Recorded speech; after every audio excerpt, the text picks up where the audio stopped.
If you forget your Gmail password, you can easily recover it. For this, you need to follow the Google account password recovery process.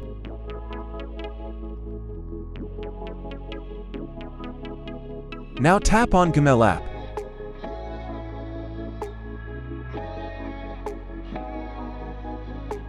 Click on the three dots button.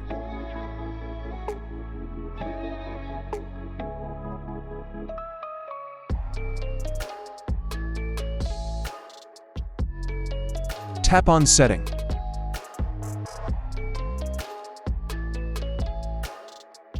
Tap on Gmail account name. Now tap on Manage your Google account.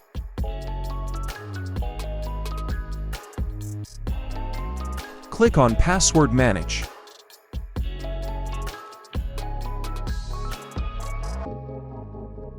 Here you can see the passwords of all apps starting from your Gmail password. If you liked the video, subscribe to our channel and comment and let us know how the video went.